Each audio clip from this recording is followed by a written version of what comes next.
bunch of people who needed hugs, and then step out and it's raining. Oh, wait, I forgot. That reminded me.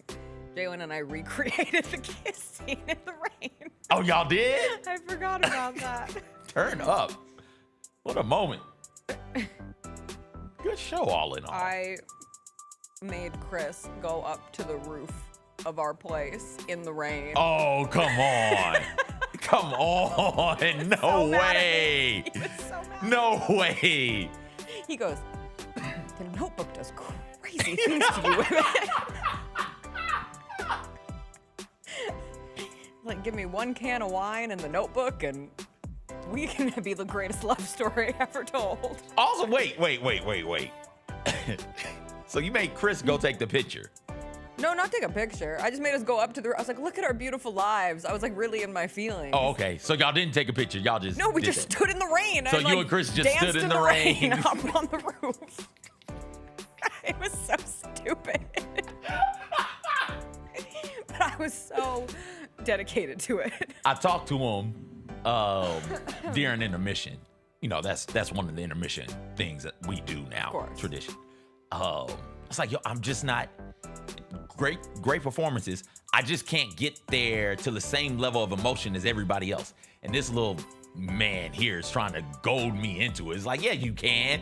Gotta let it go. You gotta open up your heart. You gotta, you know how Chris does. Like, all right, Chris, whatever. So good. I'm glad that he had to go up there and do ridiculous Thank stuff you. because you had to watch the Notebook and you were Wasn't that feeling emotional. ridiculous? I was Jessica. inspired by the rain. Jessica. There's rain in the show. There is. There's that one rain of like scene. the hottest Hey, kisses in hey, cinematic whoa, history whoa. recreated. That man on stage He was a man. He was a great representation of musical theater, Ryan Gosling. A man. Yeah. Both of them, the two older ones, the oldest one, Yeah, the oldest one. Yeah. Thanks for shouting him out. man. He deserves that. What was the song? Never Give Up on the Good Times by the Spice Girls off of Spice World. Oh, a deep cut on the album, but it's great. We can't put that down there. What's up, everybody? It is Wednesday, October 29th. It is going to be a good day. Jessica Benson with you from the Grind City Media Studios in Memphis, Tennessee. CJ Hurt behind the glass. Coming up on today's show, it's another Grizzlies game day. Team is in Phoenix tonight to face off against the Suns. We'll get into it. NBA action last night. NBA back on NBC. We heard from Michael Jordan, got his thoughts on load management. Went about the way you would expect Michael Jordan to feel about load management. Giannis is on a tear to start the year. We'll do some oops, we missed it again. World Series catch up. The college football coaching carousel spins on. DeAngelo Williams will join us. We'll talk to him about Memphis's big win against USF last weekend, looking ahead to the Tigers as well. And then we'll do some WTF stories on this Wednesday, highlighted by the monkeys that escaped from a truck in Mississippi yesterday. It's a wild tale. I'll tell you all about it. It's a Wednesday. You know what we say. If I'm a bird, you're a bird. 191 Collabs, presented by Pinnacle Financial Partners, brings Grizz Nation hyper-local Grizz gear from Memphis designers. The next drop is the Top Notch collection from proud Memphian Brandon Hobbs and his clothing brand M-Town Merch. The homage to Memphis culture, classic sportswear, and elevated street style is only available at the Grizzlies Den on Friday, November 7th when the Grizzlies host the Dallas Mavericks. Get your tickets today at grizzlies.com/tickets or visit the FedEx Forum box office.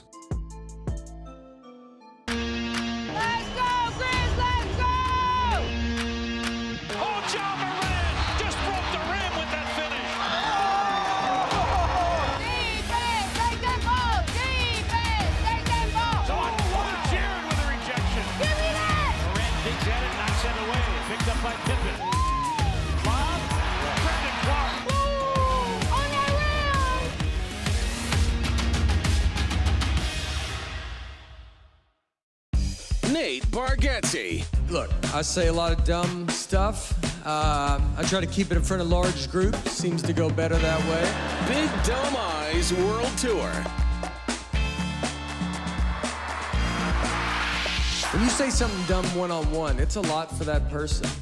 I'll say it, then I can just feel that they feel the weight of my life on their shoulders. Tickets and info at NateBargatze.com. Don't miss the Big Dumb Eyes World Tour. Nate Bargatze. Grizz Nation gets set for tip-off 1 hour before every Grizzlies home game with the warm-up show. Get the latest news, notes, and analysis live from courtside at FedEx Forum. Who's going to be the tougher team that rebounds and prevents second chance opportunities? Join me, Lang Whitaker, along with Michael Wallace, Jessica Benson, and other personalities from Grind City Media, Memphis, and around the NBA. 1 hour before every home game, live at Grind City Media on X, YouTube, and the official Grind City Media mobile app.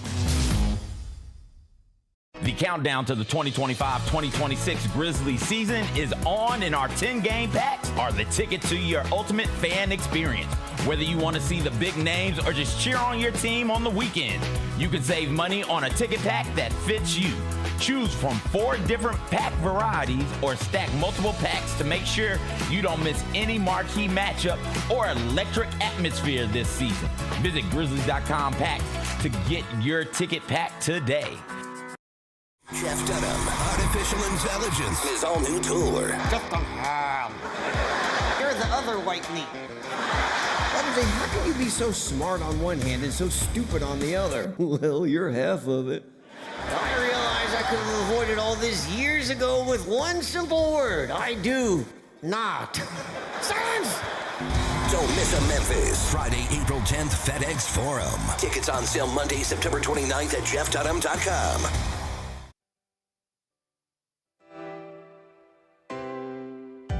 Feels great to feel the sunshine. Gotta own a day like it's all mine. Just got paid in his own time. Been working hard, I've been on the grind. I deserve this feeling, having my way. I've been on this healing. This is my day. The sun's out, hey, let's have a little fun now. Hey, I wanna let it all out. Hey, that's what it's all about. Hey, hey, 'cause I deserve this feeling, having my way. I deserve this healing. This is my day. Grind City Media presents The Jessica Benson Show with CJ Hurt. Live from the Grind City Media Studios on YouTube at Grind City Media and the official Grind City Media app. Welcome back. No, not welcome back. Good morning. Wow, what a start to this Wednesday show. It is dreary out. It is raining. It was perfect weather to go watch The Notebook, the musical at the Orpheum last night. We have a lot to get into today. It's a Grizzlies game day. They face the Suns. We'll break down the injury report, what we're looking forward to in that game. Lots of NBA action from last night to get into as well. But CJ and I did go to the theater last night, and we saw The Notebook. And if you are one of the 50 VIWs of this show, that's very important women. You're better than the VIPs. You're the very important women who watch this show. I see you. I love you. And may I suggest going to go see The Notebook and getting a good cry in, because that's what I experienced last night. CJ did not cry, to my knowledge. No tears for CJ. But he heard Still, all of the tears. a sniffling symphony at the Orpheum. Can last I evening. add, not just to the, what did you call them? VIWs? Not just VIWs, but the VIMMs, the very important MIDI militia members. Oh, of course. So VIMMs, also go see it. Go see it. One is good. It's good.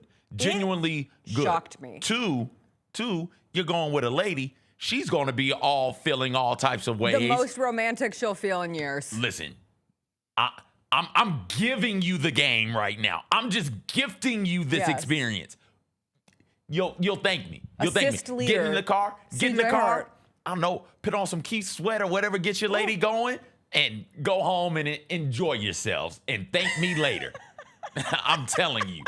It's good stuff, man. My eyes literally hurt when I woke up this morning from crying. I cried in the first act twice.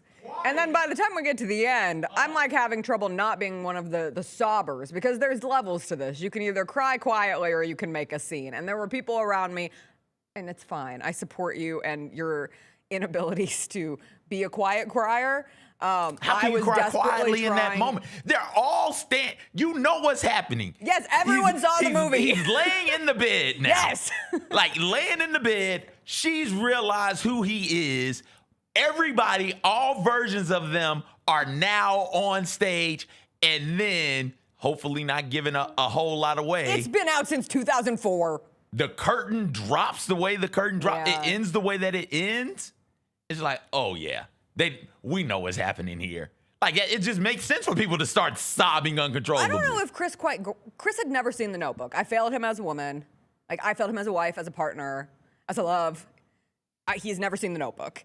And The Notebook had grown. I feel like he'd like that movie. Yeah, he probably would. Yeah. He's into tapping into his emotional side. He's But at the very end, I was romantic. like, they died. And he goes, well, thanks for giving away the end of the movie. And I'm like, that's pretty obvious. God, it's been out for 20 plus years, and in case you didn't know, the curtain coming down and them lying in bed together symbolizes a beautiful ending. It's like the greatest ending in the world if you actually love your partner. I told Chris, if we don't die at the exact same time, what are we even doing in Holding this world? hands. Holding hands in bed at the age of like 90. Or whatever the age is at that point that we're all making it to. The Notebook created the most unrealistic expectations for my generation of women I was in 7th grade when The Notebook came out, 2004, and I haven't given it a lot of thought since. I probably haven't watched The Notebook since high school, maybe like rewatched it one of those times if it was on TV or whatnot, but it kind of grew into this trope that we all make fun of, like, oh, The Notebook. If I'm a bird, you're a bird. Like, what a beautiful love story. But no, I was reminded last night when we all watched that at the age that I was with my friends and a lot of my adult friends who were there last night at the musical. What a hell of an expectation for what a love story should be in your life. And like, I found myself thinking back on Rachel McAdams and Ryan Gosling, and we don't talk enough about the kiss in that movie. Is one of the hottest kisses to ever exist in cinematic history. You want to draft movie kisses? Yeah, I kind of do. And that's like a 101. We're drafting movie kisses. And they did a great job recreating it. They had it rain on the stage. Raining on stage. They could have just opened the roof because it was pouring last night as we all went out into the rain afterwards. Then you damage everything inside, Jessica. I get it. That'd be a little more difficult. This is a controlled rain substance. But then I thought about, remember when, I don't know if you remember, but when Rachel McAdams and Ryan Gosling recreated the kiss at the MTV Movie Awards? Yes. That was such a formative pop culture moment. I miss MTV.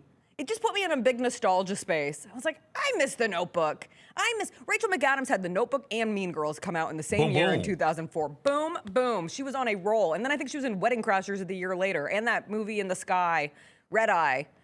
Oh, yeah. Yes, with Cillian Murphy. I did not so I watched Mean Girls around the time Mean Girls came out, if I remember correctly. I didn't watch Notebook until a decade after the fact. And so I'm watching the movie, and it's like, oh, that's my man from Remember the Titans. He's an absolute liability on the outside. That's why Petey had to come into the game. And so my girlfriend, who's now my wife at the time, was she my girlfriend? No, she wasn't was she? I don't know. She was something, but she's my wife now. She goes, yeah, and that's the chick from Mean Girls. It's like, oh, she looks completely different. Like, she looked to me completely different in the Mean Girls movie and in Notebook. Yes. But hey, shout out to makeup and all that type stuff, and shout out to The Notebook. It was a good time. It was a good show. It's at the Orpheum all week. We're going to have one of the actresses on the show tomorrow for Theater Thursday, I think. And she was amazing. Because they have the three, and for people who somehow missed The Notebook at some point, the Nicholas Sparks novel that was adapted into the movie that has now been adapted into a musical.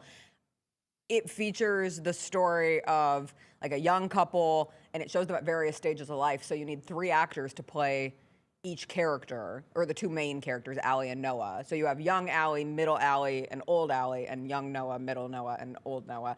And I think we're gonna get older Allie, and she is like a theatrical force. She's been in a ton of stuff on Broadway, on tours, on TV.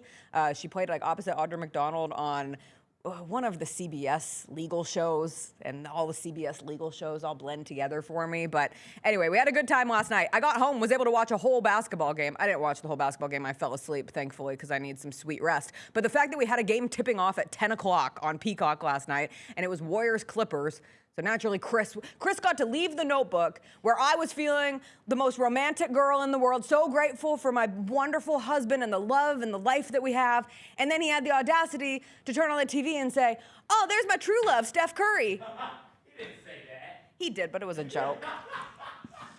I mean, he said, you take your true love, Steph Curry. Who would you rather get on the roof and dance around in the rain with, you or Steph Curry? Chris? Yes. If Steph Curry asked him to go dance in the rain, he'd be like, yeah, tell me when. For me, it was, I don't want to get wet. If you didn't hear our pre-show conversation, I did make Chris go up to our roof and dance in the rain because I was inspired by the Notebook last night. I'm telling you, Notebook does weird things to women. I get it. I was reminded of that weird movie and that weird pull it had on everybody. Clippers-Warriors was the late game last night on NBC, and the Warriors got another win, 98-79. The first game of the night was Bucks-Knicks, and we have to talk about Giannis Antetokounmpo.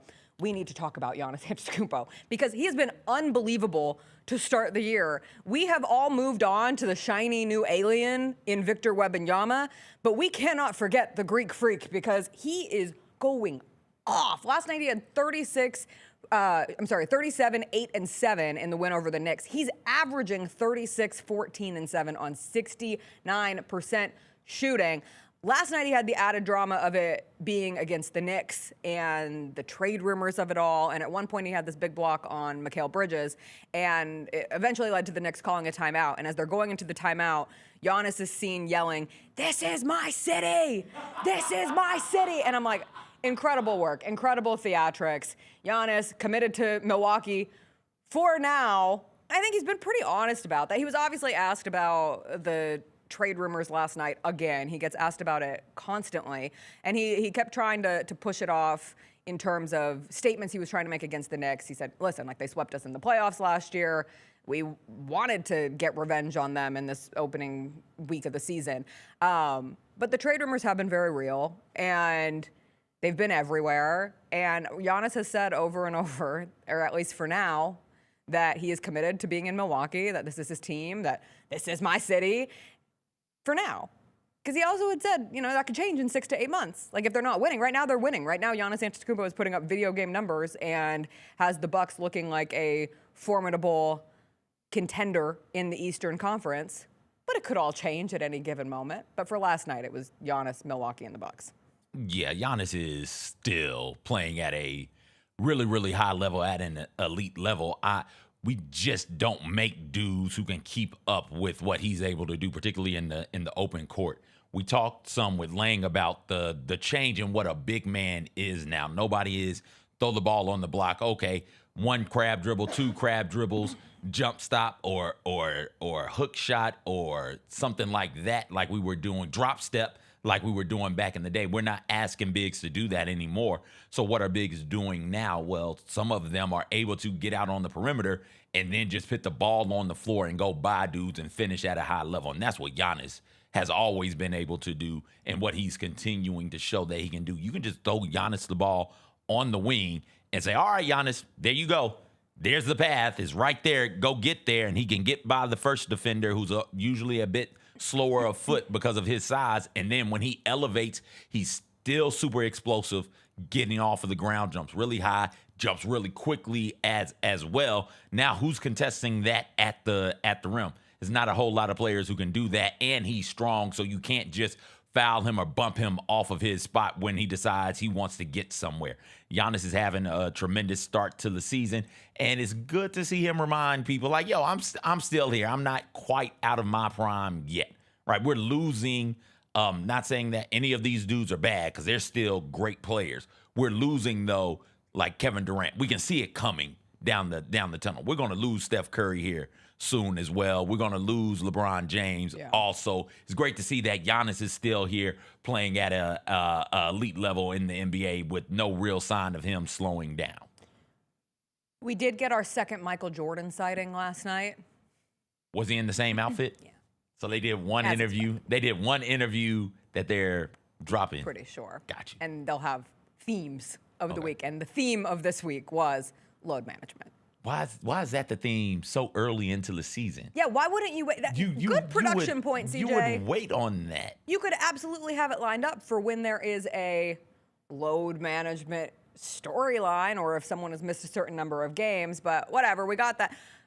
one quick note on the nostalgia factor that was coursing through my veins last night. We also got the Bob Costas introduction into Round Ball Rock from the introing and setting the stage for the 2 games on NBC last night, and I love the sound of Bob Costas telling me sports stories and why something is important and why a matchup feels so big. But then we ultimately get to the Michael Jordan halftime segment, and you'll be shocked to know Michael Jordan, not a fan of load management. Did anybody expect Michael Jordan to be a fan of load management? He had this to say in the interview. He said, I never wanted to miss a game because it was always an opportunity to prove. I felt the fans are there to watch me play. I want to impress that guy way up on top who worked his ass off to get a ticket. He said load management shouldn't be needed. You play basketball 2 to 3 hours a day. What are you doing with the other 21 hours? That's when you should be preparing for your next day of work.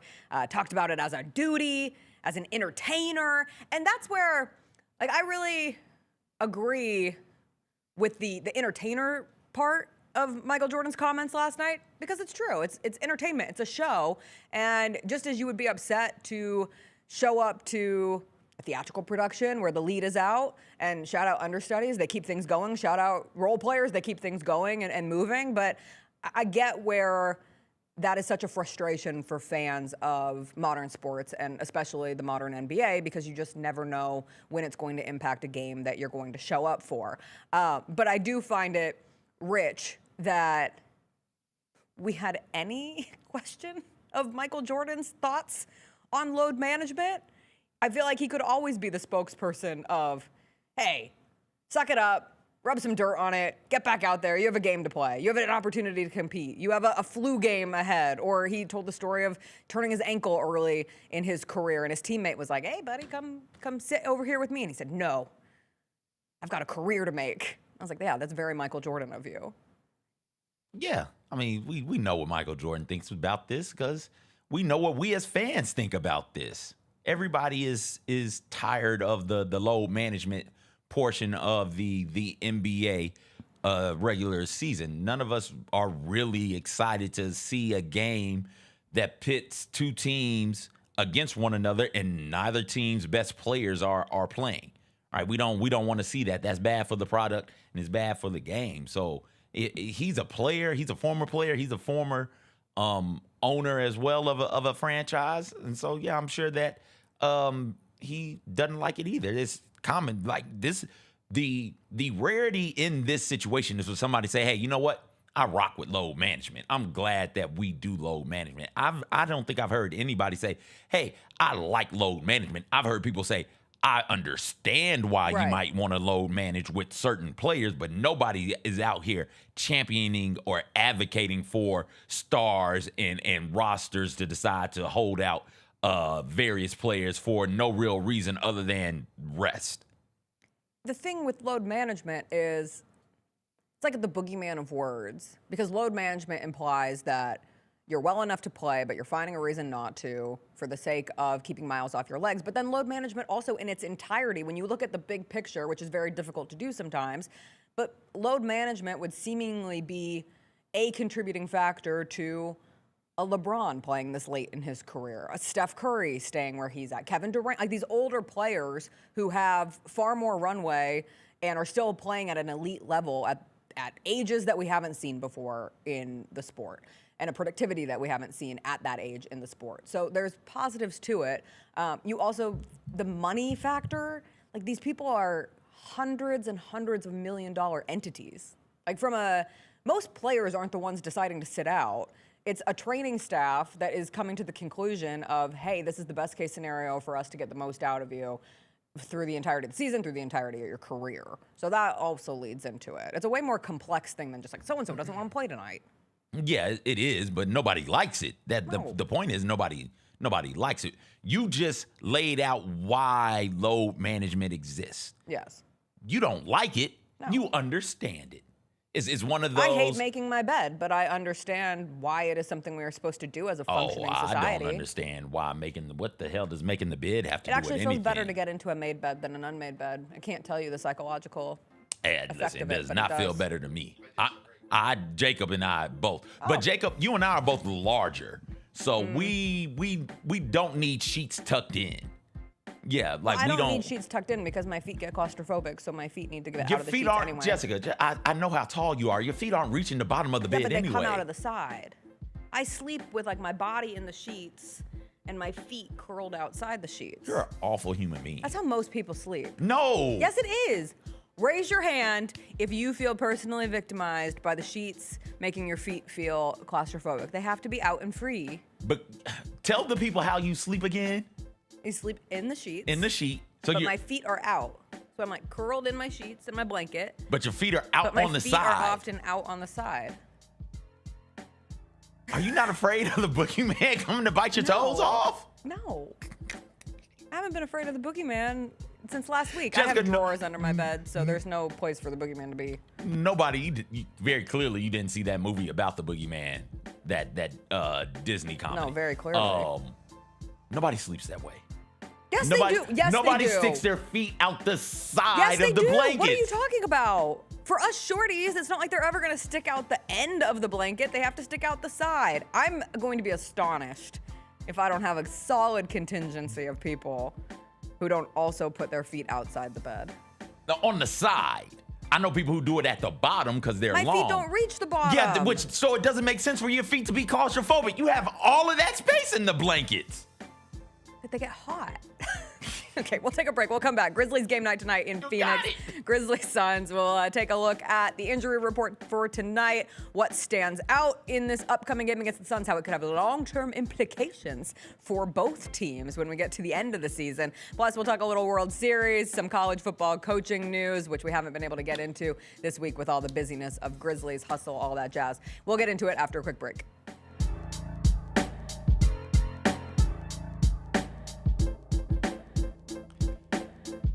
Grizzlies fans, dunks, dimes, and no-looks are great on TV, but nothing compares to catching them IRL. And that starts with buying tickets at Ticketmaster, the official ticket marketplace of the Memphis Grizzlies and the NBA. Ticketmaster gets you to the game so you can catch every highlight in person. From seeing your favorite Grizzly stars up close to hearing the squeak of the sneakers on the hardwood. Put that jersey collection to use and get tickets at Ticketmaster. There's no better brag than saying you saw it live. See you courtside, Memphis.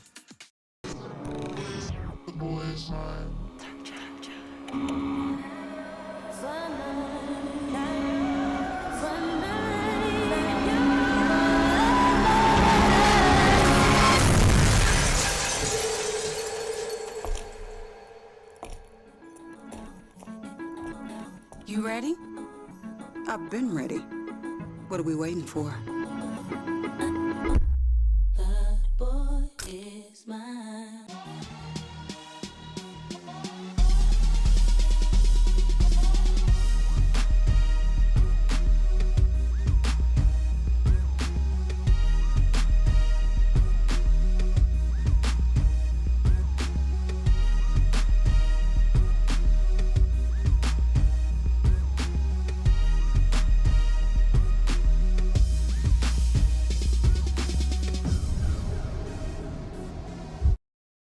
Catch us if you can at Southland Casino Hotel and win your share of up to $1.8 million in free play and prizes. Join us for drawings every Saturday in May, June, and July.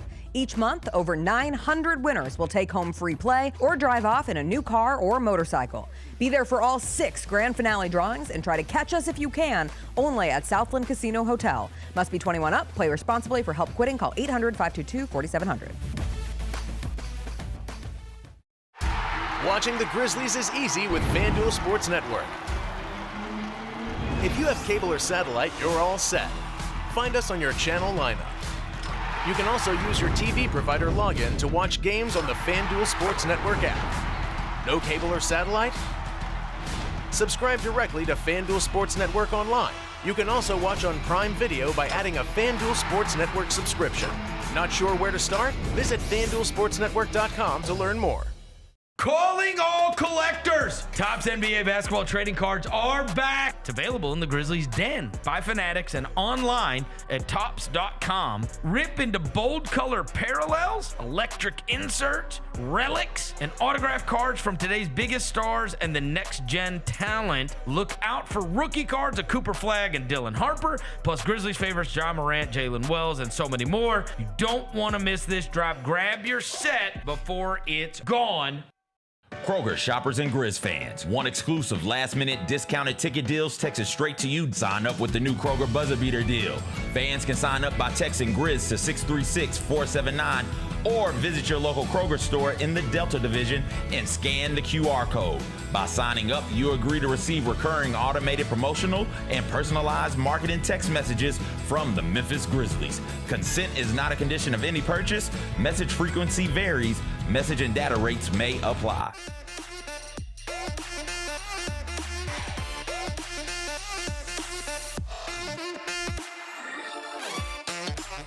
Welcome back, welcome back. It is a Grizzlies game night in Phoenix, Arizona, when the Grizzlies finish up this first West Coast road trip, taking on the Suns. Big game for the Grizzlies to beat a team where, looking down at the long lottery road ahead, it'd be really beneficial of you to do so tonight, to take advantage of a wounded Phoenix Suns team that has gone down 20-plus in every game they have played this season. They came back to beat the Kings in their season opener, but they've lost 3 games since. Clippers, Nuggets, and Jazz in overtime. No Dillon Brooks for Phoenix tonight.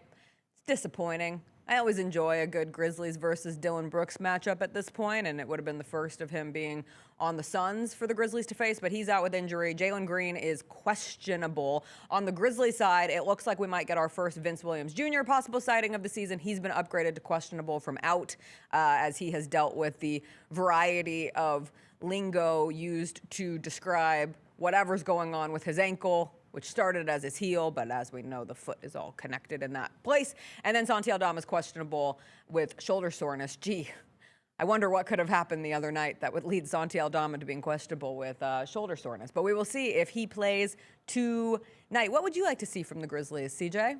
In game 4-5 of the season. Game 5? Game 5. A little bit more consistency. On the defensive side of the ball, better rotations over there. And I think a lot of people would like to see the Grizzlies start making a couple of threes. I think that's the big one for a lot of people. But I think that defensively, this team could be a bit better. So I want to see dudes on the perimeter keeping guys in front of them. And then when they do get beat, want to see the appropriate rotations moving a bit quicker than what they've been to so far to start the season. The first cycle of NBA power rankings came out, and they really only included the first 3 games, so didn't include the Warriors game. But ESPN had them at 16th, NBA.com 16th, USA Today 16th, The Athletic 16th, and then Yahoo generously has them at 14th. But I think between the shooting woes, the injuries, and that defensive rating, those have been the things that have caused a little, what do we think about the Grizzlies this season? Because for the Grizzlies with a defensive rating that ranks 23rd in the league right now, they're giving up 117.6. Obviously, they had the horrible game against the Heat. The Heat blew out the Hornets last night, so they've now blown out 2 teams and put up heavy points in that. I think they scored 144 in last night's game. But yeah, I would love to see the defensive side of the ball tighten up a bit. It was a defense that was praised through the training camp process, through the preseason, and we have not, I mean, once we got to the preseason, it was not praised because it was a big ol' yikes. So seeing some better effort there, and then you have to think that the shots are going to start to fall. For like a Jalen Wells, he's been in a bit of a slump. Over 10 last 2 from 3. Woo. The Grizzlies, what's the team shooting percentage that we looked it up 31, before the show? 32, maybe 32. We'll Bottom say 5. We'll say 32% in the league. Shockingly, worst 3-point shooting team in the league, the Oklahoma City Thunder. At this point in the season, the Magic are in that bottom 5 as well. They have been on the struggle bus, particularly with the Desmond Bain edition. If you're shooting the ball from 3 at low 30s, but you're allowing teams to shoot over 40% from 3, I'm not sure how you're supposed to make that up. Right. I'm not sure what you can do offensively to get those buckets back. 3 is more than 2, and you're allowing teams to make way more threes than what you're able to make, no matter how many you take. So something's got to give. You've got to be able to get out there on the perimeter defensively and, again, keep dudes in front of you. Mm-hmm. And when you get beat, you've got to have the right rotations and get out there and contest without fouling to make it more difficult for teams to make three-pointers. Otherwise, I'm not sure how many games you can win with that being the case. Also, lost in the Draymond Green of everything that popped off yesterday. We did not talk about we talked about same old Grizzlies as it pertained to Draymond. We did not talk about same old Grizzlies as it pertains to random player on the NBA team goes off. Moody was right up. Moody was 7 for 7 at one point. 6 for 6. He was definitely 6 for 6. He was 5 of 7. He was 5. So he was from 3. From 3. He was 5. Fine. Yeah. He was 5 for 7 from 3. He was 5 for 5 at one point. He's like, yo, is anybody ever gonna get out there and contest this man? Once you make the second one, it's like, all right, we can't help off of this guy. We can't be as far in as we would like to be. The scouting report says something, but damn it, he's hot right now. Mm-hmm. Just get out there and contest that. Yeah, let's not have random Suns player. Can they help it? Go off tonight. Make it be Devin Booker or bust. Can they help it? I don't know. We'll find out. Once you get through 5 games, that's a reasonable sample size to start actually evaluating trends through the season. Do love, speaking of trends, John Jaren, as long as they play tonight and nothing changes going into the game, will have played the first 5 games of the season, which is awesome. And we've said it once, we'll say it again. As long as John Jaren are playing, this team has a fighting chance. Any given night, they have to be better. Jaren Jackson Jr., especially on the offensive end, needs to find a level of productivity, continuing to focus on the rebounding, which I know Other Jacob is really appreciative of in the early efforts from Jaren and the rest of this team. But we'll see how it all plays out. 9 o'clock tip because they hate us tonight in Phoenix. We'll do some Oops, We Missed It Again, stories we have not been able to get to because it has been a very heavy basketball week. World Series got tied up again last night. Big baseball show, as everybody knows, but the Blue Jays won last night 6-2 over the Dodgers. The series is tied again. It was just a normal baseball game, just a normal 9-inning baseball game, and Shohei Ohtani was just a normal human. Just a normal human. Shohei Ohtani 0-3 at the plate. He was also walked, allowed 4 runs over 6 innings. I thought this was very smart from Shohei Ohtani. Not smart because the Dodgers lost, and you don't want to lose a World Series game, but we were starting to talk about Shohei Ohtani in true alien territory. Like, is Shohei Ohtani a real person, or is he an alien? Similarly to the Victor Wembanyama conversation that has popped off this week. And what's the best way to make people shut up about how out of this world unreal you are? Have a regular pedestrian performance. Just a reminder, like, hey, I bleed too.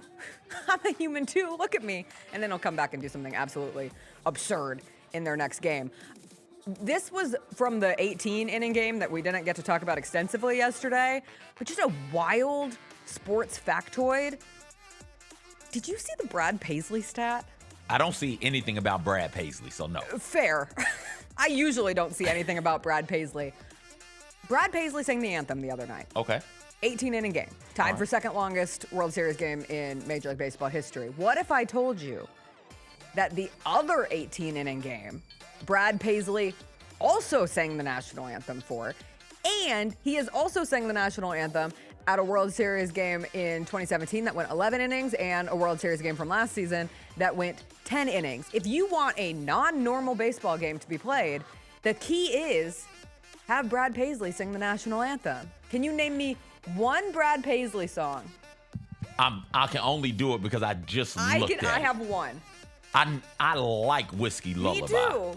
I like that. That's with Alison Krauss, isn't it? Sure. I don't know. Go. Now I'm questioning myself. Listen, don't question yourself. That's the only song I know. Brad Paisley and I. It is with Alison Krauss. Don't like my interest in Brad Paisley does not go beyond that particular song. Is he on The Voice? No, that's the other one. That's Blake Shelton. Okay. See. Wait, is he on The Voice? No. Is he on one of those singing shows? Is there another singing show he's on? I don't know. Was what he Brad not Paisley's on American been up Idol? To. Didn't Brad Paisley date Renee Zellweger? I might be making that up as well. That's definitely a lie. He's been married to his wife Kimberly since 2003. Shout out to Love. We love Love. I don't know anything about Brad Paisley. Nothing at all, other than when he sings at World Series. But like, why is he getting the World Series gig? No offense. Did you see the Jonas Brothers concert in the middle of, what was it, Game 2? No. At the World Series? No. They randomly did a stand-up to cancer like event, and truly an event. They stopped the game. They iced both pitchers in the middle of a World Series game. They were like, stand up to cancer. And here's the Jonas Brothers. And they didn't even perform one of their greatest hits. They performed a new single. People were furious. Oh, no, also, we stand can't up be to doing cancer that. is really just a promotion for MasterCard. So like people get mad about that too. Oh, okay. Yeah. But again, I know the Jonas Brothers. Wait, so which inning did they do it in? 7th inning stretch? No, it was not the 7th inning stretch. Oh. It was a pause in the game for a Jonas Brothers concert. Okay. 5th inning. No, we can't be doing that in the 5th. Isn't that insane? Do it in the 7th. Let them get a song, and then as you're cleaning up the field, everybody sing "Take Me Out to the Ball Game." Sure. And then we get back to the action. Okay. I don't know. Anyway, Brad Paisley still making the national anthem rounds in 2025. Good for him. We weren't able to talk about the college football weekend hardly at all outside of Memphis's big win over South Florida. We had the Brian Kelly firing, and now the conversation has transitioned into the who will be the next coach at LSU. You can add that to the who will be the next coach at Florida. CJ says LSU fires Les Miles. Oh, my fault. You put that in the rundown? I did put it in the rundown. I got my LSU coaches mixed up because I'm cracking all types of Les Miles jokes. I'm sorry. My bad. My blow. Well, I'm sorry. You should fire me. Give me a buyout. I'll leave. No, you don't get off that. That's like, no. That's an unfair reward. You don't get your buyout. God, those college coaches' buyouts are incredible feats. Wait, put it back up. Put mine back up. Mine is funnier. No. There we go. Wow, LSU fired Les Miles. I missed that. That's crazy. When did he get rehired? Now everyone's asking who the next coach will be. And so Kalshi, which is one of those market predictors that people generally turn to, they have Lane Kiffin with the highest percentage chance to be the next coach at LSU. This graphic had him at 24%. When I looked at this morning, that was up to a 34% chance of Lane Kiffin being the LSU coach. The funny thing is, Kalshi also has Lane Kiffin projected to be the next coach of Florida State. And I should say not projected, but has the highest percentage to be the next coach at Florida, not Florida State. Mike Norvell surviving for now through the rest of this. They're committed to him through the rest of this season. But how is Lane Kiffin going to coach at LSU, at Florida, and at Ole Miss? And you can link him to any other job as well. And he has said the money won't be the deciding factor. Do you believe anybody when they say the money won't be the deciding factor? No. Yeah. No. It's a nice thing to say. No. But if it's not, then there's no reason for him to leave. I would say But that's correct. also, you have to say that in today's day and age if you're a college football coach, because what you get paid does not matter. If you don't have the money to pay the players, you're just going to be highly paid, and then they're going to get rid of you in 2 seasons, maybe a season and a half, because you're not going to have any talent. This is absolutely we see this happen from time to time with coaches. I remember Nick Saban did this.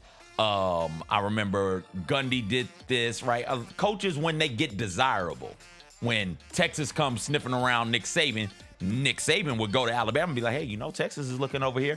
And then he would get more money from Alabama. Well, now it is, hey, Ole Miss, LSU is looking over here. And they're like, oh, don't worry, Lane. Here you go. Here's more money. He's like, yeah, that's cool. That's good. But they give their players more money than what we got going on over here. Florida gives their players more. I'm just allegedly. Reportedly. Give these players more money than what They have we're a higher giving over NIL here. They have so we can say that legitimately. a higher NIL. They may, I don't know what the rankings are of the NIL collectives, but you could say, hey, Florida's got more of an NIL collective than what we have over here. What are you going to do about that? And so this feels like a play to make sure that he's getting the NIL collectives that is needed and necessary to be able to compete at a high level. And even if it's not more, you can say, hey, they're gaining on us. They're gaining. We need way more NIL money. Otherwise, they're going to be a better spot for me to go. So I would think that Lane stays.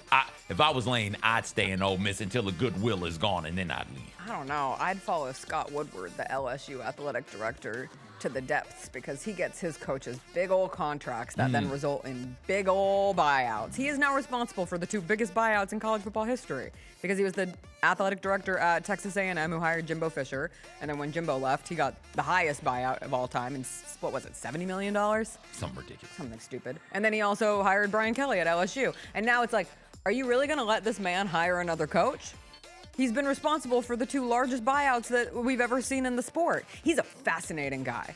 Fascinating story. He was a lobbyist in Louisiana. Oh. And he was hired by Mark Emmert, who was the president at LSU at the time. Mark Emmert, infamous NCAA president in the future. But Emmert went from LSU to the University of Washington, brought Woodward along with him as a specialist, ultimately fires the athletic director at UW, promotes Woodward to athletic with no experience as an athletic director, just lobbyist to specialist to special friend and confidant, becomes the athletic director. I think he hired both Sark and Chris Peterson. He lured Chris Peterson away from Boise State, and then he goes to Texas A&M, riding on being able to have said, hey, I was a Power 5 athletic director at University of Washington, and now he's had these 2 insane football contracts. But he's also made some big hires, like Kim Mulkey at LSU, he's responsible for as well. So there's been positive things. Will Wade getting another chance at LSU. Fascinating. I love the business side.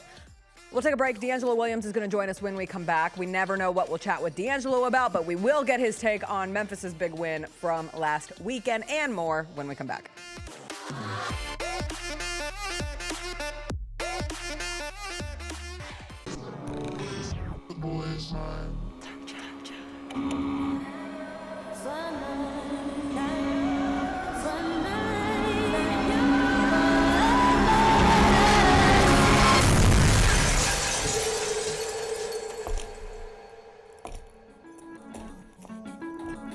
You ready?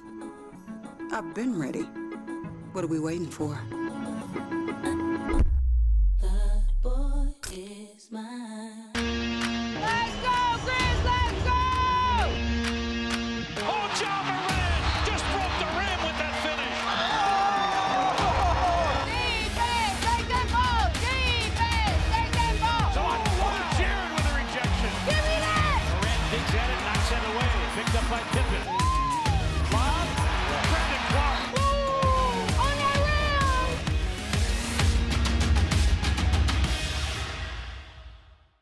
Sonic Radio. Welcome back to Sonic RNDIO. That spells radio with me, the CIO. This just in, the new Sonic $1.99 menu lets you build a crave-worthy meal for just $1.99 an item, whether that's a creamy shake, crispy tots, or a quarter-pound double cheeseburger. This just out. Ostriches. They're mean, not very cute, and in my opinion, way too big for a bird. Don't miss the Sonic Fun 99 menu. 5 items, always $1.99. Live free, eat Sonic. Tax not included. See menu for details.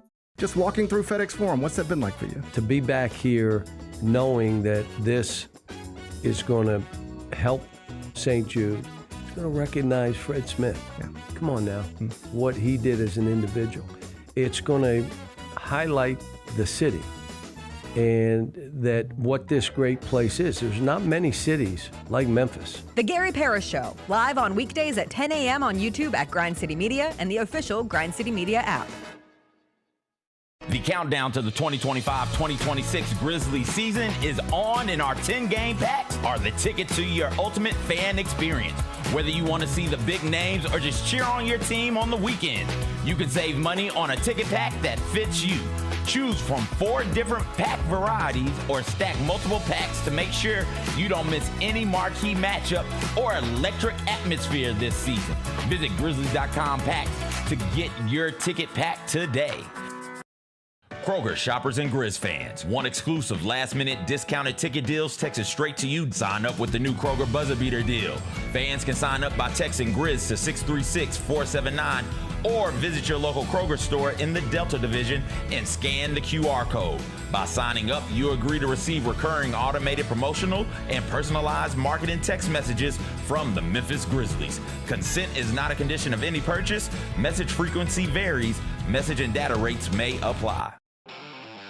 Thanks for showing up, Memphis. Nothing compares to catching your Grizzlies IRL. And that all starts with buying tickets at Ticketmaster, the official ticket marketplace of the Memphis Grizzlies and the NBA. Ticketmaster gets you to the game so you can catch every highlight. Put that jersey collection to use for the next game and get Grizzlies tickets at Ticketmaster. Whether they're here at FedEx Forum or on the road, Ticketmaster's got your back when it comes to scoring tickets. And there's no better brag than saying you saw it live.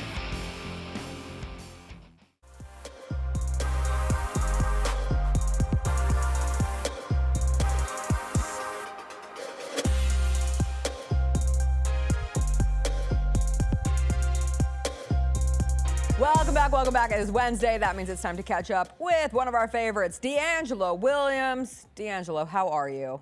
I'm doing pretty good. Let me make sure Make sure you have the logo out. Yeah, gotta make sure hold on, it's backwards There we on go. there we go. What a There we difference go. a week makes, right? It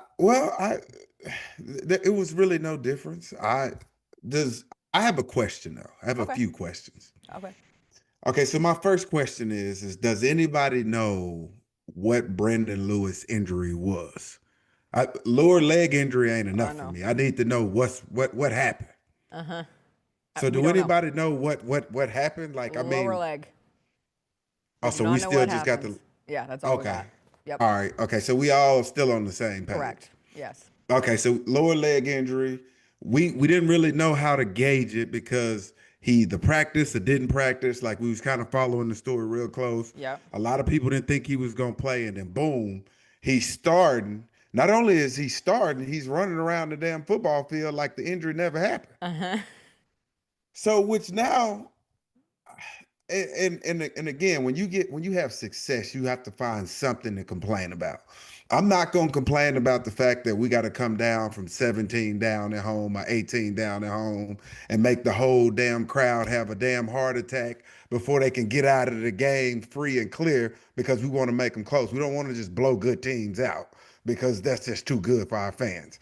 But back to not complaining about little stuff. I don't understand why we can't know what his injury was. I mean, I understood he played, but at the same time, like, that injury was significant enough to knock him out of that game.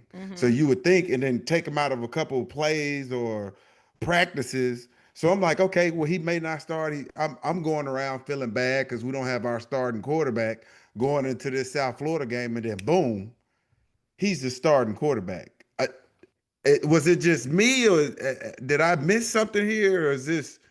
Do I got to okay? You know how it goes. It becomes a especially gamesmanship thing. If you can hide who's going to be your quarterback, and if you did have a legitimate injury, as he obviously did, otherwise he would have been playing in the UAB game at the end, right? Like, that's one of the things that transpires that leads to Memphis losing to UAB. So he wasn't well enough to play in the end of that game. He goes through practices all week. They're trying to get him right. He's trying to get himself right. And then you roll up on opening day on game day, and it at least leads to some confusion on the South Florida side where they had to game plan for 3 different quarterbacks. That's an advantage. What? No? Look. Okay. All right. I'll accept that. I'll accept that. Okay. Yeah. Like, what else are you gonna do? Yeah. That's what happened. That's way too logical of an answer. Is it easier to prepare for one quarterback or 2 quarterbacks? Well, it's easier to prepare for one quarterback. So if you can hide which quarterback is gonna be, you do it.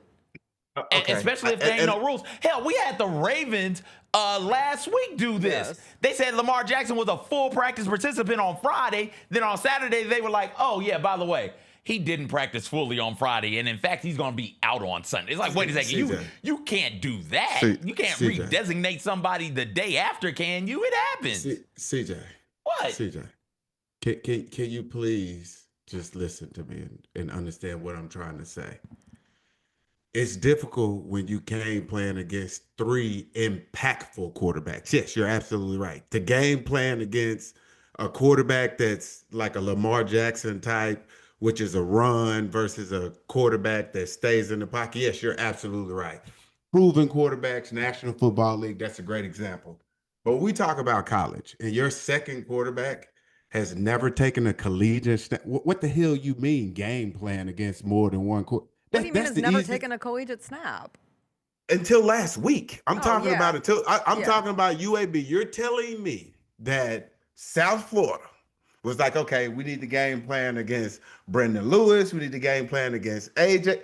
You're telling me that they game plan against the other 2 quarterbacks? Well, you tell me. You're You answer told me all this week question. that it could be any of the 3. Hold on. You tell me. You answer me this question. Since we asking riddles on this damn show. I will. Maybe a Sphinx? Memphis sure as hell didn't look like they game plan against UAB's second quarterback. So yeah, you do got a game plan against second quarterbacks. You do got a game plan against a second string and third string quarterbacks because they do different things than the other quarterback. Absolutely. You don't have Absolutely enough time, CJ. You don't have enough time. You only have enough time. And that's don't have enough. But DeAngelo, that's my point. Is if you got one quarterback, you game plan for that one quarterback. If you got two quarterbacks, you don't got enough time to game plan for both of them. I'm telling you right now. It makes it a bit more difficult. If you got two quarterbacks, you don't have a quarterback. DeAngelo, okay. Well, what are we talking about? About here? Different, but that's we're not talking by about completely injury different necessity. things. That's if you're rolling with quarterbacks. What I'm saying is there was no time lost in college as it relates to game planning for a backup quarterback. Only because of this. And this is the reason why I feel the way that I feel. With the type of run game that the University of Memphis have, it does not matter who you have at quarterback because you ultimately have to game plan against the run anyway. That's all I'm saying. But I mean, if it's Lewis, that's a completely different type of run game if he is in there. So you do got a game plan for it because he is such a dynamic runner. I want to ask you a different question because someone asked this to me yesterday.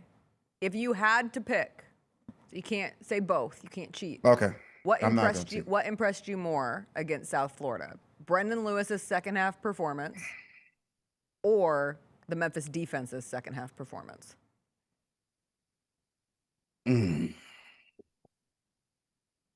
So here's the problem with the defense. I had a problem all game with the defense, and it was brought to my attention the defense balled out since the game opened. They started the game off, second play of the game, pick, we go in for a touchdown.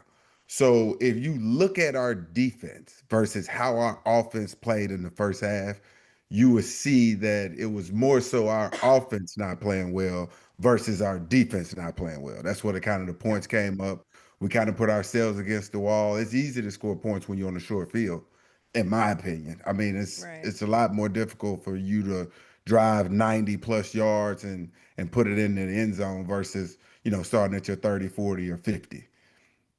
That's all I'm saying. Okay. So you got a problem with Tiger D. I love that Tiger D. If I can get that Tiger D all year long, I the do second half not. D, I do not.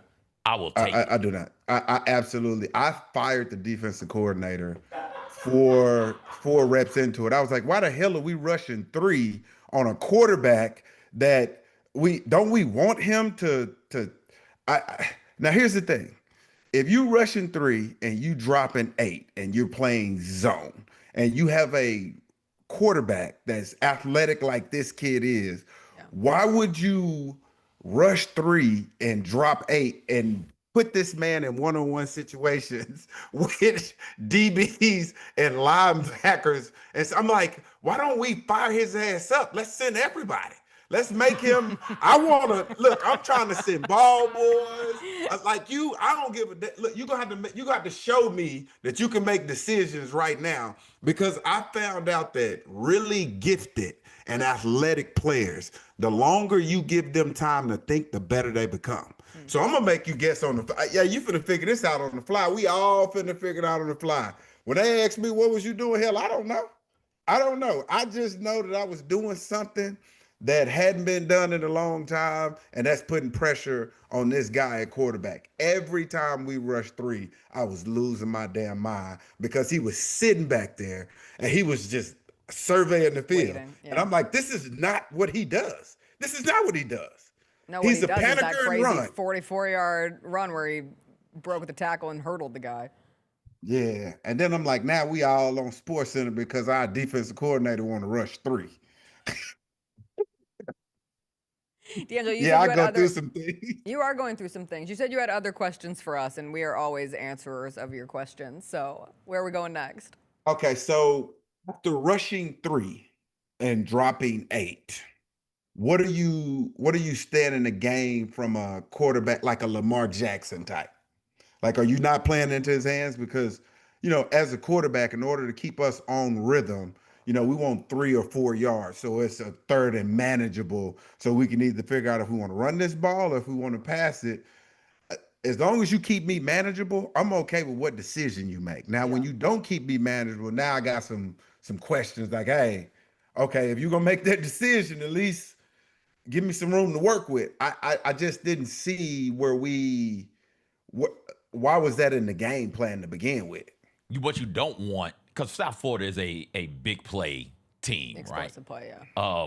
What you don't want is to bring extra bodies, somebody miss an opportunity, or somebody be out of their lane on the pass rush, and then you allow him to scramble, get outside the pocket, get down the field, and instead of it being 8 dudes back there because you done blitz 5, it's 6 now, and then that's a big play. Or he gets outside of the pocket, extends the play, and instead of him running for the 40 yards, he passes for the 40 yards down the field. That is my best guess. But DeAngelo, I'm with you. Go get the quarterback, make him prove that he can make decisions quickly, and then after that, figure it out from that point on. I'm with you on that. But hey, they got the win, and that's all that matters. Struggled in the first half, came through in the second half, came back down big at home again. They got the win. They kept their American hopes alive, man. They've come back down double digits in 2 games. I appreciate all that, but what I'm saying is they can make your boy life a little bit easier. Yeah. And when I say make it a little bit easier, I'm tired of sitting at halftime, all my friends that are fans of other teams and stuff having like jolly things going on. They're like, hey man, we was just kind of checking in, and we saw that, you ain't doing quite so well. And, I pride myself in calling us the comeback kings. Like, it ain't over till the clock strike 000, so don't hit me. And they like, yeah, you're going to need more than that clock striking 000 to save tonight. But There's a whole bunch of you'd things. like to relax. You'd like to have a relaxing experience watching. This week against Rice, you would like for Memphis to just go up big. No. Okay. No, that's not what I said. I'm talking about good teams. Big games. Big games. We don't have to come down. But every game is a big game at this 18. point. Yeah. What good team is getting blown out? By virtue of getting blown out, Memphis was down to UAB at half. We were down. You're not a good team. So you're saying we were down 18 to Arkansas. We were down 14 to South Florida. I'm saying that if we're gonna play these games and we're gonna be as close as we're gonna keep them close. Keep them close, okay. That's not, just keep them close. 3, 2, 1, where we in that realm where we just like, okay, one possession can make or break us.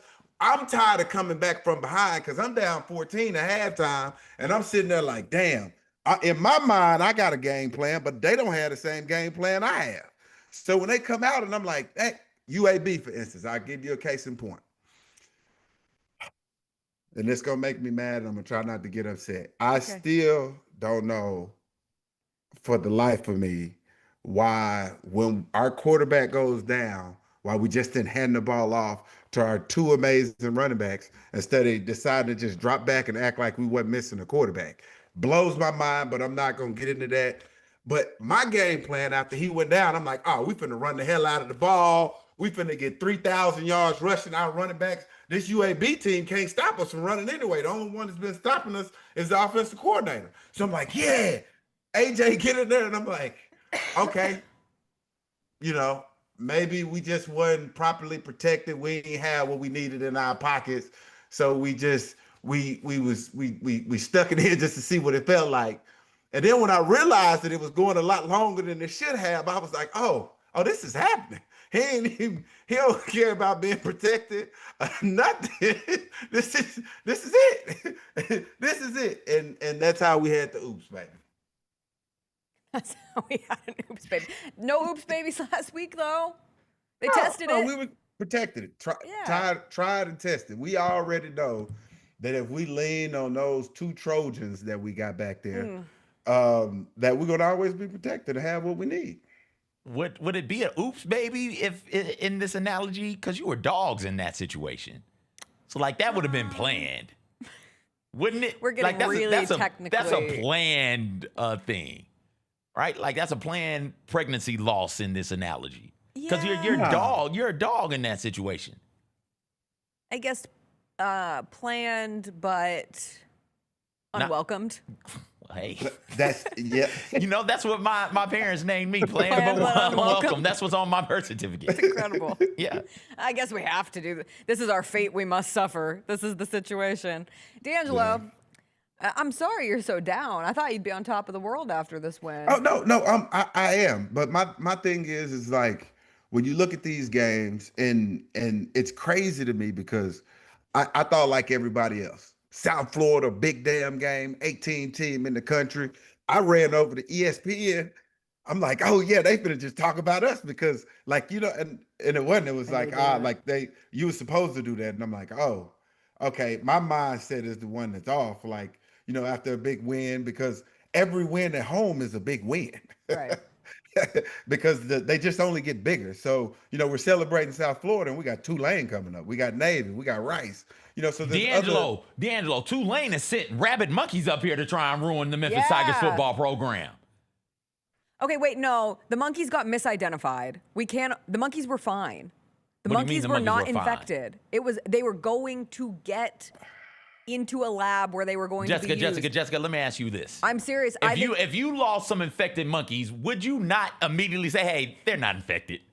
Would you not do that first? Because I would want to really put the pressure on the 3 that are still out there as of this morning. Making their way to Simmons Bank Liberty Stadium, DeAngelo. Okay, fine. I love the theory. Who poisoned the trees? Auburn. Yeah, Auburn poisoned Alabama poisoned Auburn's trees. Yeah. And Tulane sent rabid monkeys that accidentally got stuck in Mississippi. But we know where they were supposed to come. They were coming up here. They were coming here. They're going to let them loose in Frazier and let them find their way to the stadium. Can you imagine being out, bro, in Memphis and you just see a random monkey swinging from a tree? Like, yo. No. That's what the first thing that's gonna come to your mind, like, oh, they aggressive and they carriers. Yes. Do you like? And this is a really. Thank God the National Guard is here to protect us from these monkeys. Mississippi can't have ours. Finders keepers. Mississippi, you don't get to borrow them now. Sorry. That's a you problem. Goodness. I'm really disliking this show. I really am. Like we started off on a good page, and then the National Guard showed up, and we're excited. They're gonna protect us from the monkeys. Somebody's got to. But they don't have anything to do. And you expecting the National Guard to look? No. Let me be clear. That was called sarcasm. Sorry, sometimes I'm not as forthcoming. Let me be clear. I'm 100% serious. I seen the Planet of the Apes movie. Somebody with a gun got to get out here and start shooting. Apparently that's what happened when they got out of the truck in Mississippi. Mm-hmm. The law enforcement on scene eliminated all of as many as they could. They just started shooting. I want to see the visuals here, but not really, because that's quite sad. But now these 3 monkeys who got away, they're going to avenge their family. Those are their people. This is the plot of one of the Planet of the Apes. Research monkeys got loose. People killed them. 3 got away. Those 3 are going to go off somewhere, train, come back, and just wreck us. I do not got hands for all those monkeys. The NBC headline sent me. Escaped monkeys destroyed after Mississippi police are mistakenly told they're a danger. Destroyed. You shot them. You killed them. They're trying to use euphemisms so the monkeys don't read the article and are like, that's who we got to get revenge on. So hold up. So the other 3 was like, oh, they shooting and took off. They're the Darwinism. They survived at its finest. They were further along in their research experiment, so their brains have changed. So they know gunshots when they hear gunshots. They're like, oh, they shoot. We gotta go. Did they have hepatitis, herpes, or COVID, or a mix of all 3? I thought they had all 3 of them, plus really big brains. Yeah, they did have, I think it was a brain DeAngelo, basically, is a bunch of Mojo Jojos running around out here, coming up to Simmons Bank Liberty Stadium to ruin the Tigers before the Tulane game. Out of control. Craziness. Is this not, I mean, is this not illegal? Is this within the rights? I'm just trying to see if this fine, like NCAA ain't said nothing about it. Not yet, but I'm going to send them. If they get to the stadium, the NCAA should absolutely say something about it. NCAA compliance. Tulane sent infected monkeys. That look just like Mojo Jojo. I'm just letting you know, these monkeys in the right place in Memphis can really thrive now, especially if they got the right conversation. And you know what I'm talking about. You're not the only one who thinks monkeys thrive in Memphis, but I see what you're saying, DeAngelo. No. You're not understanding what I'm saying. You said that they're intelligent monkeys with big heads. Like Mojo Jojo, yes. Mojo Jojo. Right, yes. I love Mojo Jojo. Yeah, with everything that's going on One of my favorite right now, cartoon villains of all time. it wouldn't surprise me if there was a monkey like super villain crime boss that just got to show up like, For oh, sure. you was one of the monkeys that got loose like 5 years That's ago. what we're saying. Did you know there's monkeys in Florida? There shouldn't be I monkeys learned in this Florida. yesterday. There was some woman kayaking through, I don't know, some body of water in Florida, and the monkeys just started like leaping out Jumping of the across tree. the tree. Yes, Oh, and that she had was to in Florida? stop. Yes, you saw the same video. I saw somebody. It's nuts. I didn't think it was in Florida. Yeah, monkeys aren't supposed to be in Florida. I'm gonna find the video during the break, and But we're gonna they- show it because it there's- was one of the craziest things I saw. There's this week. no doubt in my mind that monkeys are there because people get pets and then Everything's just in let their Florida, pets yeah. go. No, but these are indigenous. Okay, yes, it was raining monkeys cannonball into water near kayaker per USA Today. Something sent a group of monkeys at a Florida state park cannonballing into the water earlier this month, and a woman on a kayaking trip captured the moment on camera. It was at Silver Springs State Park in Gainesville, Florida. So the University of Florida can just send monkeys. Tulane is sending monkeys. Like, what is happening? We're in the middle of a crisis. We gotta get these This is monkeys under crazy. control. A crisis. Look, I'm just telling Where's you Donald something. Trump when we need him? Back in the days, they didn't have to send monkeys. They just sent word. Like, hey, we. coming for we're coming for you. But now they got to send monkeys. So it just lets you know where the program is coming over the years. It's me spinning in a positive light. We've become dominant in our respective sports, whether it's women's soccer, whether it's men's basketball, whether it's men's football. Like we just, we show up, we show out, and currently right now, 2 of those 3 teams I just named got numbers beside their name.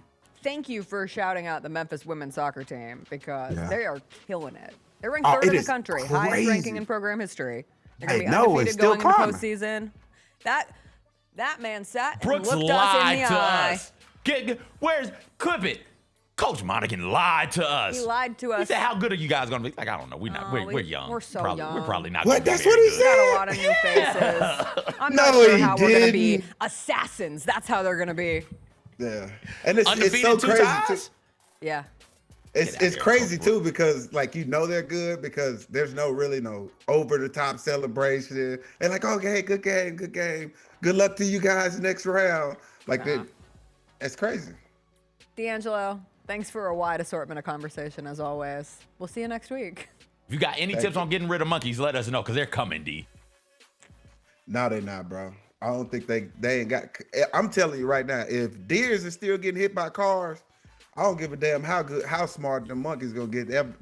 They ain't evolving fast enough. Bye, DeAngelo. I saw a dead deer in the street this week, and it was one of the saddest dead deers I've ever seen. What's sad? What makes it sadder than His any other body dead was like, deer? DeAngelo was supposed to be gone. the deer's body was like DeAngelo. crumbled, and like his eyes were just so vacant. Yeah, was he's a sad dead. deer. How close are you to this deer? We were so. I mean, we had to like avoid it. It was in the middle of the road. And you just like made we eye walked up contact with down. this dead deer? Yeah, I looked him in the eye and said, "I'm sorry." Okay. Have you ever hit a deer? Thank God, no. I had a friend hit a deer, and Yes, it completely. I've hit a deer. You hit a deer? Yes. Where? He's still here. Why is the intro? That's okay. Now I want to know about when you hit a So, deer. This is what's crazy. I was trading the car in the next day. So when I hit the deer, I can't make this up, bro. I hit a family of deer. My wife was like crying and stuff, and I'm crying, and she was like, "What you crying for?" I'm like, "We supposed to be trading this in tomorrow." And she go, "You just hit some deer." And I was like, "I don't give a damn about these deer. That just took my trade-in value down $4,000 or $5,000." So I'm on the phone with the guy. She was like, "You called 911?" I'm like, "Nah, I'm calling the person to see what the trade value will be on my damn car." Oh my God, that's a Yeah, nightmare. it was bad. We'll talk about that later though, because it's a long story. Okay. Because Next before week. I hit him, put a before I pin- hit him, my wife kept telling me, "You need to slow down. You need to slow down. Oh, Them people that's on the their worst. brakes." And I'm like, I come through here all the time. In my mind, I'm saying this. I come through here all the time, girl. Shut. Boom. Like. We'll talk about it later. Don't hit deers. We'll see you next week. Bye. There's no S on deers, Jessica. Deer. Deer. Deer. You hit an animal? I hit a bird. I'll never forget it. Whoa. I didn't hit a bird. My dad hit a bird Oh. while I was in the car with him, and we had to pull over because I mean it was a massacre Oh. on the windshield. It was it was a crow, which was even scarier. And we were in the middle of nowhere and had to stop at like one of those like one What a pump gas omen. stations. Yeah, it felt very ominous.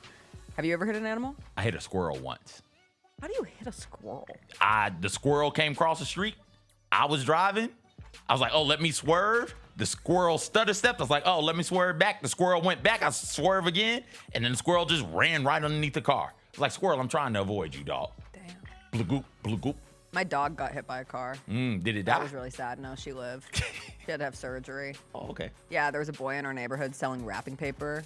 Did you ever have to sell wrapping paper? I know kids who did. We sold wrapping paper at school all the time. We had a holographic wrapping paper that was so sick. I think about it to this day. But I can't wrap a package. Anyway, not the point.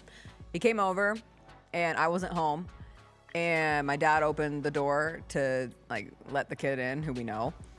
And my dog saw a squirrel or a rabbit and bolted, got hit by a car, and that person drove away. What else are you supposed to do? Provide care. So then this boy who's in my class, shout out Dave Day, he was like freaking out because he's with my dad and they're alone with my dog that is crying in the middle of the street because it just got hit by a car. So he helped my dad take the dog to the vet, which is like 5 minutes away, luckily. And my dog pooped all over his lap in the car because she was dying. And then they saved her. And her back legs never worked quite the same. Of course not. She got hit by a car. Now I'm picturing your dog. Who's the little creepy dude from Family Guy? Oh, she was a cute dog. The one with the dog whose back legs didn't work. Did she have a wheelchair? But I like those dogs. I think they're cute. All right, we have to take a break. We'll come back. We already talked about the monkeys, but we have other WTF stories to get into, including a state. Would you go to a stadium in the sky to watch a sporting event? Plus, some dead actress's husband cloned her with AI, and he says she's the same as she always was. We'll get into it after a quick break.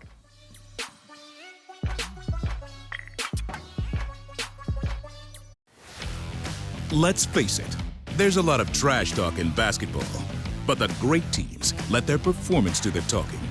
Like Ford F-150 with Pro Power on board, a class-exclusive industry-first feature that turns your truck into a mobile generator and leaves the competition speechless. Ford F-150, official truck of the Grizzlies. Greatness starts here at your Mid-South Ford dealer. Class is full-size pickups under 8,500 pounds, GVWR. Jeff Dunham, Artificial Intelligence, his all-new tour. Just a hand. You're the other white meat.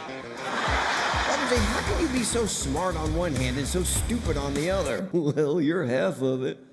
I realize I could have avoided all this years ago with one simple word. I do not. Silence! Don't miss a Memphis. Friday, April 10th, FedEx Forum. Tickets on sale Monday, September 29th at jeffdunham.com. Thanks for showing up, Memphis. Nothing beats catching your Grizzlies IRL, and nobody knows that better than you. So next time you want to hit up a game, Ticketmaster's got your back with tickets to every upcoming matchup. Whether you're catching the Grizzlies at home or on the road, you'll find tickets at Ticketmaster, the official ticket marketplace of the Memphis Grizzlies and the NBA.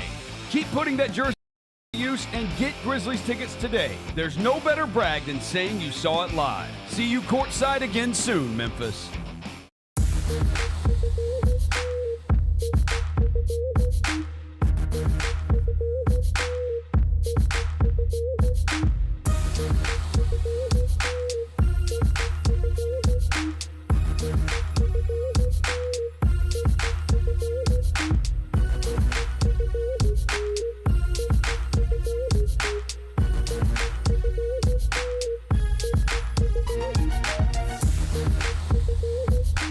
Is it weird that you're going to be like one of the elder statesmen on that team? The kids think I'm older than I am. They think I'm like 30, and I'm like 24. So it's humbling. It's not great when you have a kid that just got here and they don't believe when you tell them you're 24. But I guess it helps because maybe they respect you more. I don't know. The Chris Vernon Show, live on weekdays at noon on YouTube at Grind City Media and the official Grind City Media app. Nate Bargatze. Look, I say a lot of dumb stuff. I try to keep it in front of large groups. Seems to go better that way. Big Dumb Eyes World Tour. When you say something dumb one-on-one, it's a lot for that person. I'll say it, then I can just feel that they feel the weight of my life on their shoulders. Tickets and info at NateBargatze.com. Don't miss the Big Dumb Eyes World Tour. Nate Bargatze.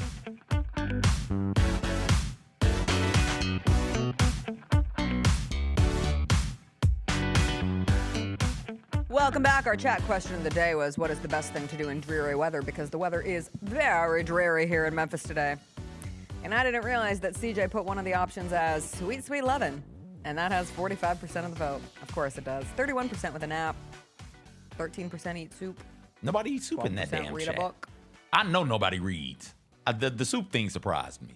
I can't wait to get on the couch and finish my book when I get home. Oh, you nerd. I'm in the middle of a great book. Okay. It's called The Favorites. Okay. It's about ice dancers at the Olympics. So it's Olympics based. Like military? No. Oh. Like the ice dancers. Oh, the figure skaters. Yeah. But Okay. not the singles, not the pairs, but the ice dancing is like its own sport at the Olympics. All right. So what's going on? Anyway, it's a in love this? story. It's Of like two course it kids is. who grow up together and then bad things happen and then they come back together, but I think more bad things are happening. So the Notebook, but with ice dancing. Yeah, because it's like a rough and tumbling young man who doesn't live up to the expectations. There's a formula. Yeah, there's There's definitely a formula. It's always a rough and tumbling young man. Why can't Sometimes it- a rough and tumbling young woman. Yeah, why? I don't know. It is, but I can't think of it off the top of my head. Now I'm blanking on, because I don't know of any rough. I guess Princess and the Frog would be that. Lower class woman, higher class. Cinderella is that? Pretty Woman. Pretty Woman. Okay, so we do make the Woman's a stories classic. of the poor woman getting Yeah. it with the rich guy. Yeah, 50 Okay. Shades of Grey.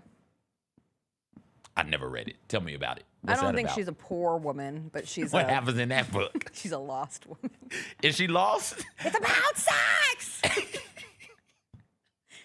I've told you that story before, haven't I? No.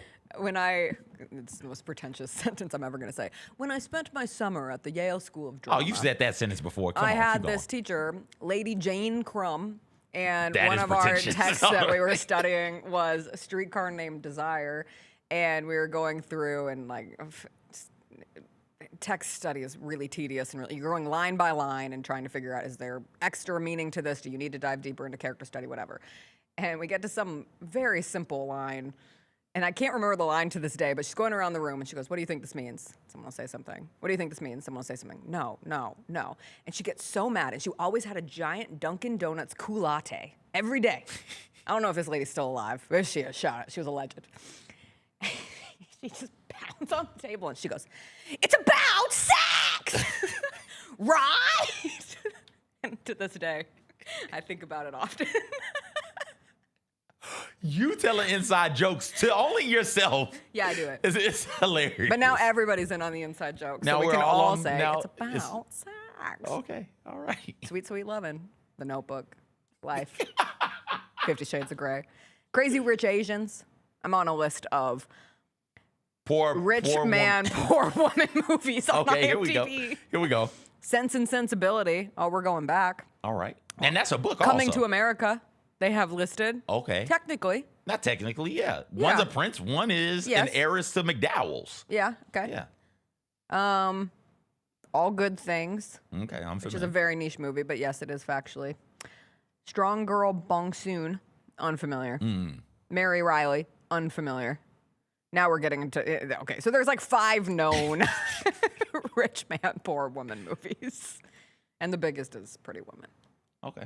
But again, Cinderella is that. Yeah. Princess and the Frog Duh. is that. Classic fairy tales. Yeah. So.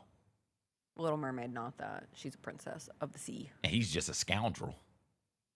He's not a scoundrel. He's a nothing sailor. No, he is not a nothing sailor. Is He he has a- status. is The he a wedding captain? is like in a castle. Is he a They have a captain? chef who sings Les Poissons. The wedding is in a castle because of her, not because of him. He's No, not the it's captain not. of a ship. He's just a dude on the ship. No, he's not. He's Prince Eric. He's a prince. Oh, How he is dare a prince. you? He is Prince. You're right. He's a You're hot right. prince.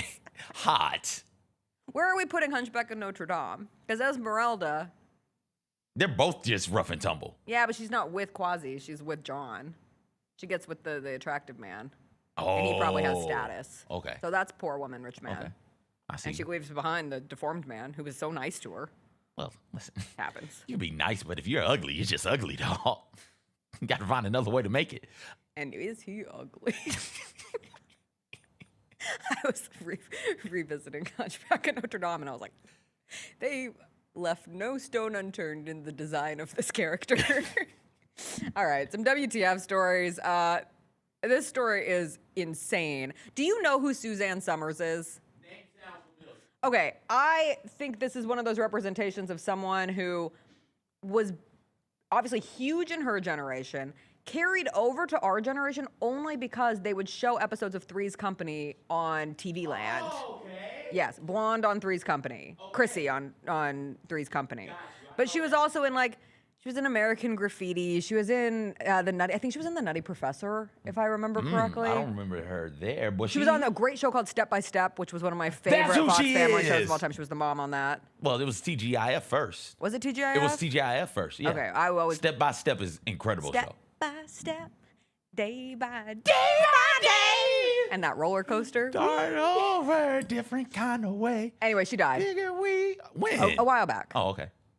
2 years ago, I think. Okay. She lived a long life. I think she died in 2023. She was 76. So not that long of a life. She was fairly young. But she was married for 55 years to Alan Hamill. And Hamill is now working on several projects that will keep Suzanne Somers' legacy alive, including an AI twin clone of Suzanne Somers, which he says looks and sounds exactly like her. He shared a demo of this at a conference earlier this year, called the project Perfect, said, quote, "It was Suzanne. I asked her a few questions, she answered them, and it blew me and everybody else away. When you look at the finished one next to the real Suzanne, you can't tell the difference. It's amazing. I mean, I've been with Suzanne for 55 years, so I know what her face looks like, and when I just look at the two of them side by side, I really can't tell which one is real and which one is AI. You can have your love forever. Who needs the Notebook where you die at the same time when you can just make an AI clone of your widow? What are we doing? Or you're a widow. At what point are we as a collective going to demand some sort of regulation on this sort of stuff? I think the boat is out of the port. All right, let's sink it. What do we got to do to sink it? Send it down there to the depths with Ursula and them. I thought you were going to say something else. No, where'd you think I was going? We'll go there after the show. All right. Isn't that crazy, though?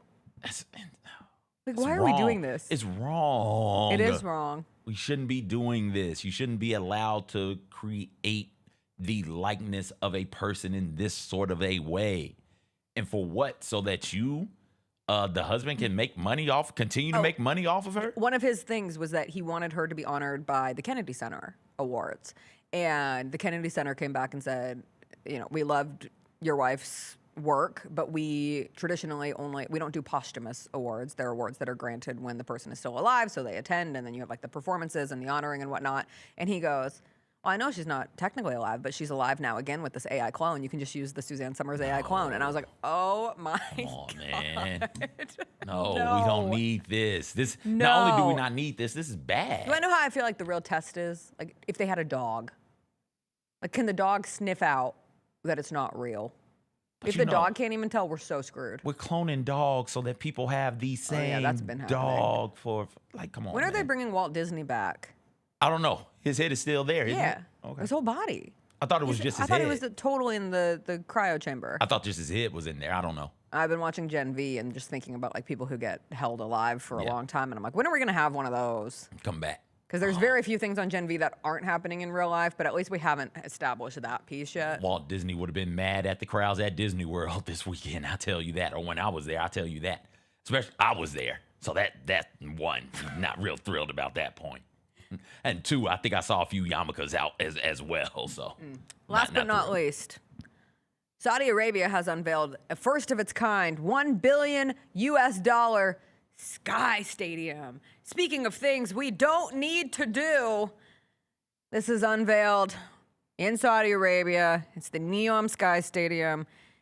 It's going to be suspended 350 meters above ground. It's a 46,000-seat stadium. It's expected to be integrated into the Line, which is their mega city and powered entirely by renewable energy, which, yay. Construction is scheduled to be completed by 2032 and to host matches for the 2034 FIFA World Cup. Sports washing out of control. Also, I don't need a stadium in the sky. What's How do the you get point up of there? that? I know it's an elevator, but like, Or escalator? we already take too long on these damn escalators. They're so slow. We don't talk enough about how slow How escalators are fast do in you a want modern escalators society. to be? If you want to move faster, just start walking up there. Agreed. Better point. Everybody slide to your right and then walk up the escalator. When you're at an airport, because you drove, never mind. I've been to an airport before. Do you use the moving walkway? I don't. I don't either. I don't, but my wife does, so hate the I moving do. walkway. She does not want to walk any more than she absolutely has to. When we, not at the airport, but getting to Universal, they have those. And so, like, you're not in the park yet. You're going to the park, or parks, plural. But to get there, you can step on the moving walkway. Yeah. And so she'll get on that, and she'll take a couple of steps on that and be like, okay, that's enough. Carry me the rest of the way. She wants somebody to literally carry her home. And I'm sorry, I'm not Nicholas Sparks. I can't do that. True. No. So I walk it. I don't. And escalators. Are you going to walk up the 1,150 feet to the Sky Stadium? No. No. Again, what is the point of this? Who has to build the Sky Stadium? The servants they make build them. Who? That's like And if asking you fall, who builds the railroads, or who built the railroad? Who built the Great Wall of China? Who built the pyramids? Slaves and indentured servants, people. That's the who's answer. going to do this. That's the answer. Yeah. What are we talking about? We know how great things are made in this world. I saw the Oppression. dumbest comment I saw about this was like, what if someone kicks the ball out of the stadium? I'm like, when's the last time you were at a professional soccer game and somebody kicked the ball all the way out of the stadium? Or does he have a leg of steel? Like, what are we talking about here? Also, why would you be kicking the ball that high anyway? It's physically impossible. Yeah, like what are we talking about? That's what you're concerned about? What is everything else going to be underneath it? That is a question that I have. So you have this thing that What goes if it's a all the way hotel? up into the sky. Great, I'm not cool, trying whatever. to say But it's what are you cool. doing with all of that empty space? Is it just going to be the stadium on this platform of sorts? Are you going to put shops and hotel rooms and restaurants and things of that nature in there? Because now I'm just genuinely I'm curious about what all is going to be in here. Do I think it's a good idea? No. No. But like I'm curious to know what you're going to do with this space. But also, now that I'm thinking about it, if you make it a mixed use space when the World Cup is gone, because you're building all of these things for this one event, when the World Cup is gone, that building still exists and can still be of use. So now I'm leaning towards, okay, I kind of like this. So many times thinking about the World Cup, the one in Brazil, South Africa, where these stadiums are now just not used. They're there and they're not being used. And the area around and it the area is around derelict, essentially. derelict. One of the stadiums in Brazil is just in the Amazon. They thought, hey, it'd be cool to play soccer in the Amazon. Let's destroy that part of our world and put a stadium there. And now it's just not being used. So if instead of doing that, you put it on top of an actual building, and then when those things are gone, you can use those buildings. I'm kind of for it now. Well, and this idea of like this futuristic mega city where it's going to be. I mean, if you look at construction marvels and technology based like city structure that exists in Japan, Hong Kong, Korea, they have taken light year leaps ahead of our potholes. Like it's like a different world. So this is interesting. I'll believe it when I see it. And I would not be the first to step up in it. I've seen Final Destination 5. Bloodlines, Jessica. Final Destination Bloodlines. That's a its Space government Needle, name. right? Yes. Yeah. Terrifying. All right. That'll do it for today's show. Grizzlies Suns tonight, 9:00 p.m. We will be back tomorrow. Hopefully, we will be doing game-winning highlights. It's this Thursday. We'll catch up with Teresa Walker. We'll do a draft. I think we're drafting best kisses. I think we decided. In movies, in cinema. Best cinematic. Yeah, well, not your own. God. We'll be back tomorrow. Bye. I didn't the know best we were kiss of my life was on April 10th, 2016.